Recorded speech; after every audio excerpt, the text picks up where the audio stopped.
வணக்கம். ஸ்வாயனம. உங்களுடைய ஜாதகத்தில் சில பேர் சொல்லியிருப்பாங்க, இந்தந்த யோகங்கள் இருக்குது, நீங்கள் இந்தந்த காலகட்டத்தில் இப்படியெல்லாம் வலம் வருவீங்க அப்படின்னு. ஆனால் நடந்திருக்காது. என்ன, ஏன் நடக்கலை, என்ன காரணமாக இருக்க முடியும் அப்படின்னா, அவர்கள் சொன்ன சில விஷயங்களை நீங்கள் செய்யாமல் இருந்திருப்பீங்க. ஏன் செய்யலைங்கிறது உங்களுக்கு தான் தெரியும். ஏன்னா உங்கள் சூழ்நிலை என்னன்னு உங்களுக்கு தானே தெரியும். ஜாதகத்தை பார்க்கும் பொழுது முழுவதுமாக ஆராய்ந்து பார்க்கும் பொழுது தான் அதனுடைய விஷயம் என்னன்னு தெரியும். மேலோட்டமாக பார்த்து பலன் சொல்லி அனுப்பிவிட்டால் ஒன்றும் உங்களுக்கும் புரியாது. ஜாதகத்தை கொண்டு வரும்போது முதல்ல ஜாதகத்தை கொடுத்துட்டு எதுவுமே பேசாமல் அமைதியாக உட்காந்துருங்க கொஞ்ச நேரம். அவங்க சொன்னதுக்கு அப்புறமா நீங்கள் சொல்லலாம். ஜாதகத்தை கொண்டு வந்து கொடுங்க, எதுவும் பேச வேண்டாம், அமைதியாயிருங்க. உங்கள் பிரச்சனை என்னன்னு நாங்கள் சொல்கிறோம், அதுக்கு உண்டான தீர்வு என்னங்கிறது நான் சொல்கிறேன். முழுமையான நம்பிக்கை மட்டும்தான் உங்கள் வாழ்க்கையில் இருக்கணும். அந்த நம்பிக்கை தூய்மையான அன்போடு இருக்கணும். ஒருத்தர் மேலே நாம் அதிகமாக பாசம் வச்சா அவங்க மேலே ரொம்ப தூய்மையான மனசோட அன்போடு இருப்போம். நாம் வேண்டா வெறுப்பா எதிரியாக நினைச்சாதானே அந்த பாசம்ங்கிறது வராது.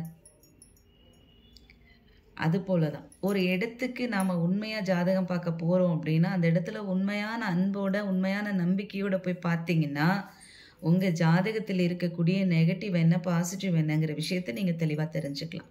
அதை தெரிஞ்சால் தானே அடுத்த நிலைக்கு எப்படி போக முடியுங்கிறது உங்களுக்கு தெரியும். சயின்ஸ், மேக்ஸ் இது ரெண்டும் கூட்டி கழிச்சு பார்த்தா கணக்கு சரியாக வரும்னு சொல்லுவாங்க. அந்த கணக்குங்கிறது என்ன? தலையெழுத்து. நேர் எடுத்து சீவரம். இந்த நேர் பின்னாடி வரைக்கும் போனால் ஆயில் அதிகம், பாதியிலேயே முடிஞ்சு போச்சுன்னா ஆயில் குறைவு, அப்படி சொல்ல கேள்விப்பட்டிருப்போம். ஆனால் இப்போ யாரும் சொல்ல மாட்டாங்க. இதெல்லாம் பெரிய காடு, இதில் ஒத்தையடி பாதைன்னு சொல்லியிருப்பாங்க. இதையும் கேள்விப்பட்டிருப்போம். நம்ம வீட்லேயே நம்ம வீட்டு பெரியவர்கள் பேசியிருப்பாங்க இல்லையா? அது மாதிரி அந்த ஜாதகம்ங்கிறது பெரிய காடு. உங்கள் ஜாதகம் அந்த காட்டுக்குள்ளே சின்ன சின்ன பாதைகள் நிறைய போகும். ஆனால் பெரிய பாதை போகிற விஷயத்தை மட்டும்தான் நாம் எடுத்துப்போம். அந்த சின்ன பாதை போகிறது கூட பெரிய பாதையை இடைஞ்சல் படுத்துங்கிறது அந்த ஜாதகத்தில் இருக்கும். ஜாதகம் பார்க்குறவங்க சொல்லுவாங்க, கேட்குறவங்களுக்கு பொறுமை சில நேரம் இருக்கும், சில நேரம் பொறுமை இருக்காது. அப்போ அதை முழுமையாக தெரிஞ்சுக்கணும் இல்லையா?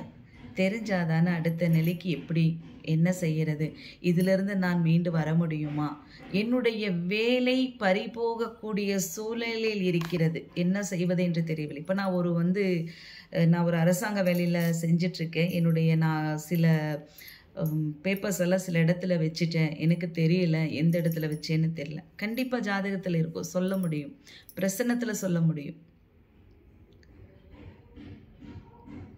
எல்லாமே சூக்ஷ்மம் தாங்க.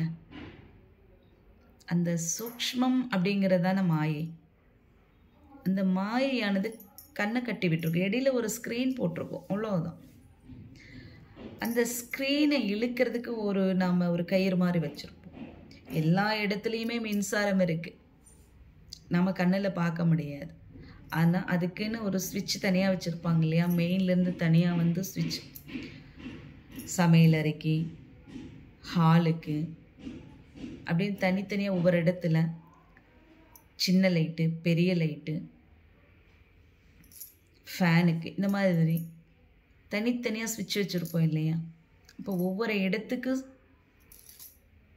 சிறிய பாதைகள் மூலமாக அந்த மின்சாரம் போகிறதுனால தானே அதெல்லாம் வேலை செய்யுது. அது மாதிரி தான் உங்கள் ஜாதகத்துலேயும் சில சஸ்பென்ஸ் இருக்கும்.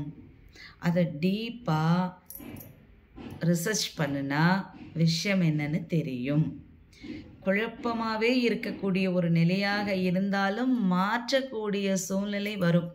ஆனால் யாருக்கிட்ட போய் உங்களுக்கு அந்த சொல்யூஷன் கிடைக்கணும்னு பகவான் எழுதி வச்சிருக்காரோ அதுதான் நடக்கும்.